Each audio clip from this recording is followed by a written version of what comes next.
আসসালামু আলাইকুম। এই ভিডিওতে মুনাফা অধ্যায়ের অনুশীলনী ২.১ এর ১৩ নম্বর অঙ্ক এবং ১৪ নম্বর অঙ্ক সলভ করব। তোমরা পূর্বের ভিডিওগুলো দেখে না থাকলে দেখবা, ডেসক্রিপশন বক্সে প্লেলিস্টের লিঙ্ক দেওয়া আছে। তো প্রথমে আমরা ১৩ নম্বর অঙ্কটা পড়ি। এখানে কি বলা হয়েছে? কোনো আসল ৩ বছরের মুনাফা আসলে ১৫৭৮ টাকা এবং ৫ বছরের মুনাফা আসলে ১৮৩০ টাকা হয়। আসল ও মুনাফার হার নির্ণয় করো। তো প্রথমে বলে রাখি, এই অঙ্কটি সৃজনশীলের জন্য অনেক বেশি ইম্পর্টেন্ট, অনেকবারই এসেছিল এই অঙ্কটি।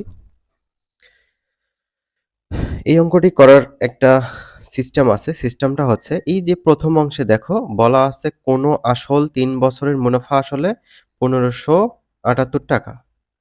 তো এটা আমরা এভাবে লিখব, আসল প্লাস ৩ বছরের মুনাফা ১৫৭৮ টাকা। ঠিক আছে? তারপর এই যে পরের অংশ, ৫ বছরের মুনাফা আসলে ১৮৩০ টাকা হয়। তো এই পার্টকেও আমরা এভাবে লিখব যে আসল প্লাস ৫ বছরের মুনাফা ১৮৩০ টাকা। তো পরের পার্টটা কিন্তু বড়, আর হচ্ছে এর আগের পার্টটা কিন্তু ছোট। অর্থাৎ এই যে দেখো ৫ কিন্তু বড় ৩ এর চাইতে, আবার ১৮৩০ এটাও বড় এই যে ১৫৭৮ এর চাইতে। তো পরবর্তী পার্টটা আমরা আগে লিখব, প্রথম পার্টটা আমরা পরে লিখব, লিখে আমরা বিয়োগ করতে পারি। প্রথম অংশটা আমরা এভাবে লিখেছি যে আসল প্লাস ৫ বছরের মুনাফা ১৮৩০ টাকা। এই তো এই অংশটা, হ্যাঁ, এই অংশটা এখানে আছে কিন্তু ৫ বছরের মুনাফা আসলে ১৮৩০ টাকা। তো এটাকে আমরা এভাবে লিখতে পারি না, আসল প্লাস ৫ বছরের মুনাফা ১৮৩০ টাকা। সেই কাজটা আমরা এখানে করেছি। তো যেহেতু আমরা আসল কথাটি সামনে লিখেছি, তারপর কিন্তু মুনাফা আসল লেখা যাবে না, জাস্ট মুনাফাটা লিখতে হবে। ওকে? তারপর প্রথম পার্টটা কি? কোনো আসল ৩ বছরের মুনাফা আসলে ১৫৭৮ টাকা। তো আমরা এটাকেও এভাবে লিখেছি, আসল প্লাস ৩ বছরের মুনাফা। এখানে কিন্তু আবার আসল দেয়া যাবে না, হ্যাঁ, জাস্ট মুনাফা দিতে হবে। আসল কিন্তু আমরা সামনে নিয়ে গেছি। সমান ১৫৭৮ টাকা। তো ১৫৭৮ টাকা ঠিক আছে? হ্যাঁ, ঠিক আছে। এবার আমাদের একটা দাগ দিতে হবে। এরকম করে একটা দাগ দিতে হবে। তো দাগ দেওয়ার পর আমরা হচ্ছে বিয়োগ করব। ঠিক আছে? এখানে লিখব হচ্ছে বিয়োগ করে। তো এইখানে চিহ্ন পরিবর্তন করব। তারপর আচ্ছা, এখানে প্লাস আছে, এখানে মাইনাস করে দেব।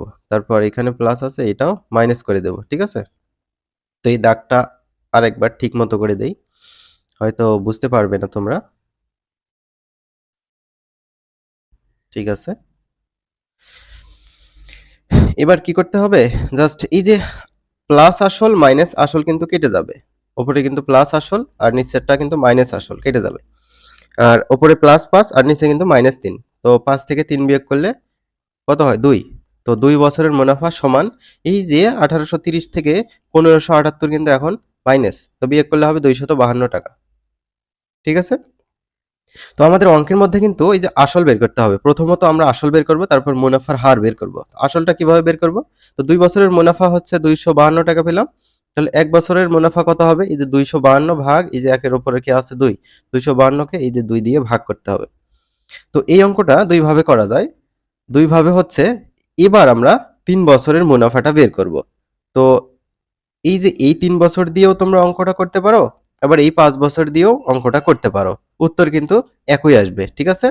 আসল একই আসবে, আবার মুনাফার হারও একই আসবে। ওকে? যখন ৩ বছর ইউজ করবা, এই ৩ বছরের জন্য হচ্ছে মুনাফাটা আলাদা হবে, আবার ৫ বছরের জন্য যখন ইউজ করবা, তখন ৫ বছরের জন্য মুনাফাটা আলাদা হবে। কিন্তু শেষমেশ আসল কিন্তু ওই যে ১২০০ই বের হবে। তো আসল কিভাবে বের হচ্ছে সেটা আমি এক্ষুনি দেখাচ্ছি। তো ৩ বছর দিয়ে আমরা কাজটা চালিয়ে যাব। ৩ বছরের মুনাফা একটু বেশি হবে। তো ২৫২ র সাথে এই যে এই ৩ ওপরে গুণ হবে। তো এই যে ৩ দিয়ে যদি ২৫২ কে গুণ করো, যা আসবে তাকে যদি ২ দিয়ে ভাগ করো, তাহলে ৩৭৮ পাবা।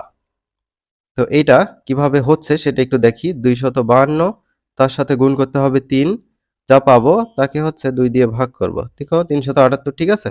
তো এটা কিন্তু মুনাফা, ঠিক আছে? এই যে দেখো মুনাফা। তো আসল বের করতে হবে।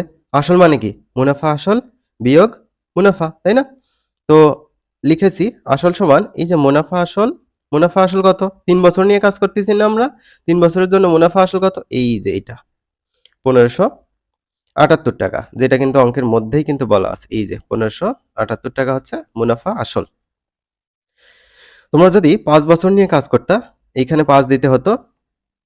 তারপর এই যে আসল বের করার সময় ৫ বছরের জন্য এই যে ১৮৩০ টাকা সেটা এই যে ১৫৭৮ এর জায়গায় লিখতে হতো। আর এইখানে যে মুনাফাটা বের হবে সেটা এইখানে লিখতে হতো। উত্তর কিন্তু একই আসতো।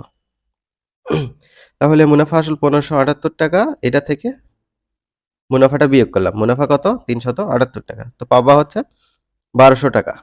তো এই একটা গেল উত্তর। ঠিক আছে? আমাদের আসল কিন্তু বের হয়ে গেল। এবার বের করতে হবে মুনাফার হার। তো মুনাফার হার কিভাবে বের করব? এই যে সূত্রের মাধ্যমে বের করব। I সমান PRN। তো এখানে আসল হচ্ছে ১২০০ টাকা। সেটা আমরা ডান পাশে লিখে নিয়েছি। আসল P সমান ১২০০ টাকা। তারপর সময় হচ্ছে ৩ বছর। আমরা কিন্তু ৩ বছর নিয়েই কাজটা করতেছি। এই যে সেই প্রথম থেকেই। তো সময় ৩ বছর দিতে হবে। তুমি যদি ৫ বছর নিয়ে কাজ করতে, এই যে মুনাফার হার বের করার সময় এখানে n এর জায়গায় ৫ দিতা। n সমান ৩ বছর। ঠিক আছে? n সমান ৩ বছর। তারপর মুনাফা I সমান ৩৭৮। এখানে কত পেয়েছি? ৩৭৮ পেয়েছি। তারপর মুনাফার হার R সমান হোয়াট? অর্থাৎ এটা আমাদের বের করতে হবে।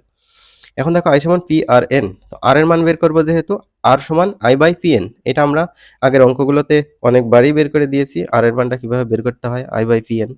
এটা আর দেখানোর প্রয়োজন মনে করতেছি না। তো I এর মান কত? ৩৭৮। সেটা আমরা উপরে লিখব। লিখার পর মুনাফার হার বের করব, তাই ১০০% দিয়ে গুণ দিতে হবে। তারপর P এর মান কত? P এর মান হচ্ছে ১২০০। সেটা আমরা নিচে গুণ দিয়েছি। তারপর সময় n সমান ৩ বছর, সেটাও গুণ দিয়েছি। এখন আমরা ক্যালকুলেটরে কাজটা করে দেখি। ৩৭৮, তারপর উপরে আরো একটা জিনিস গুণ আছে, সেটা হচ্ছে ১০০, সমান যা হয় তাকে ভাগ করব হচ্ছে ব্র্যাকেট শুরু ১২০০ গুণ ৩ এটা দিয়ে ১০.৫%। তো এটাই হচ্ছে মুনাফার হার। আশা করি বুঝতে পেরেছো। তোমরা একটা কাজ করবা, সেটা হচ্ছে এই অঙ্কটা ৫ বছর দিয়ে করবা। অর্থাৎ এইখানে ৫ হবে, ঠিক আছে? এইখানেও ৫ হবে। জাস্ট এই যে আসলগুলো চেঞ্জ হবে, মুনাফাও আসল ১২০০ই থাকবে, মুনাফা কিন্তু চেঞ্জ হবে। তো উত্তর কিন্তু শেষমেশ এই যে ১০.৫% আসবে। তো এটা তোমরা হোমওয়ার্ক হিসাবে করতে পারো। তারপর ১৪ নম্বর অঙ্কটা আমরা পড়ব। বার্ষিক ১০% মুনাফায় ৩,০০০ টাকা। তো এইটা একটা স্টেপ। এবং ৮% মুনাফায় ২,০০০ টাকা। এইটা একটা স্টেপ। বিনিয়োগ করলে মোট মূলধনের ওপর গড়ে শতকরা কত টাকা হারে মুনাফা পাওয়া যাবে? এখানে একটা জিনিস একটু খেয়াল করো। বিনিয়োগ করলে মোট মূলধনের ওপর গড়ে শতকরা কত টাকা হারে মুনাফা পাওয়া যাবে? তো শতকরা মুনাফার হারটা বের করতে বলছে আমাদের। তো অঙ্কটা করলেই তোমরা বুঝতে পারবে। প্রথম ক্ষেত্রে দেখো, প্রথম ক্ষেত্রে আমরা মুনাফাটা বের করে নেব, ঠিক আছে? আমরা জানি মুনাফা I সমান PRN বা PNR, সমস্যা নাই। PRN লিখলেও যে কথা, PNR একই কথা, ঠিক আছে? তো মুনাফার হার প্রথম ক্ষেত্রে দেওয়া আছে হচ্ছে এই যে 10%। কত দেওয়া আছে? 10%। তো মুনাফার হার 10% লেখা আছে। 10% মানে 10/100। পার্সেন্ট তুলে দিলে 100 দিয়ে ভাগ দিতে হয়। তো 10/100 করলে হবে 0.1। তারপর আসল এখানে কত দেওয়া আছে? ৩,০০০ টাকা দেওয়া আছে। তো আসল P সমান ৩,০০০ টাকা। তো সময়ের কথা এখানে উল্লেখ নাই। তো সময় আমরা ১ বছর ধরে নিলাম, ঠিক আছে? প্রথম ক্ষেত্রে আমরা মুনাফাটা বের করব। তো P এর মান ৩,০০০, তারপর গুণ N এর মান হচ্ছে ১, তারপর হচ্ছে R এর মান 0.1। তো এই সব যদি তুমি গুণ করো তাহলে ৩০০ পাবা। তোমাদের চেক করে দেখাই ৩০০ কিভাবে আসে। ১ গুণ 0.1, ৩০০ টাকা, ঠিক আছে? এবার দ্বিতীয় ক্ষেত্রেও আমরা মুনাফাটা বের করব। তো দ্বিতীয় ক্ষেত্রে কি দেওয়া আছে দেখো। এই যে ৮% মুনাফা দেওয়া আছে। তো মুনাফার হার 8%, 8% মানে 8/100। তো 8 কে 100 দিয়ে ভাগ করলে 0.08 পাওয়া যাবে। তারপর এই যে ৳২,০০০ বিনিয়োগের কথা বলা আছে, অর্থাৎ এটা হচ্ছে আসল, P সমান ২,০০০। তারপর হচ্ছে সময় দেওয়া নাই, তো n সমান ১ বছর আমরা ধরে নিতে পারি। তো মুনাফা এখানেও আমরা বের করব। I সমান PNR, এটা আমরা লিখলাম। P এর মান হচ্ছে ২,০০০, তারপর হচ্ছে n এর মান ১, R এর মান হচ্ছে 0.08। তো এখানে R লিখে নিতে পারো, এখানে না লিখে নিলেও সমস্যা নেই। R সমান 10%। তো এগুলো গুণ করলে আমরা 160 পাবো। ২,০০০ তার সাথে ১ গুণ 0.08, ৳১৬০। তো এটা হচ্ছে দ্বিতীয় ক্ষেত্রে মুনাফা পেলাম। তো এখানে বলছে যে মোট মূলধনের ওপর। তো মোট মূলধন আমরা বের করব। মূলধন মানে কি? আসল না? মূলধন মানে কিন্তু আসল, ঠিক আছে? তাহলে প্রথম ক্ষেত্রে আসল ছিল হচ্ছে ৩,০০০, আর হচ্ছে দ্বিতীয় ক্ষেত্রে আসল ছিল ২,০০০। তো মোট মূলধন বা মোট আসল হবে ৩,০০০ যোগ ২,০০০, অর্থাৎ ৳৫,০০০। মোট মুনাফা আমরা যোগ করে নেব। আয় সমান প্রথম ক্ষেত্রে পেলাম ৩০০, দ্বিতীয় ক্ষেত্রে পেলাম ১৬০। এই হলো ৪৬০। তো আমাদের কাছে P আছে, I আছে, আর N এর মান কিন্তু ১ বছর। তো আমরা অলরেডি উত্তরের কাছাকাছি চলে আসছি, অর্থাৎ গড়ে শতকরা কত টাকা হারে মুনাফা পাওয়া যাবে। এখান থেকে আমরা মুনাফার হারটা বের করে নেব। আমরা জানি I সমান PNR বা PRN। তো R সমান কি হবে? I/PN। তো I এর মান কত? I এর মান হচ্ছে এই যে এখানে ৪৬০।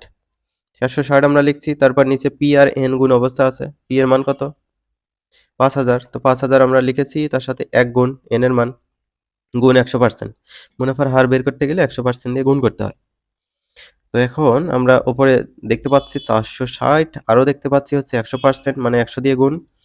এটাকে ভাগ করব হচ্ছে ৫,০০০ দিয়ে। তো ১ গুণ করার দরকার নাই। ৯.২%। তো এই হচ্ছে মুনাফার হার, বা তোমরা বলতে পারো গড় মুনাফার হার, ঠিক আছে? এখানে কি বলতে পারো? মুনাফার হার অথবা গড় মুনাফার হার ৯.২%। এটাই উত্তর। আমরা পরবর্তী ভিডিওতে পরবর্তী অঙ্কগুলো আলোচনা করব।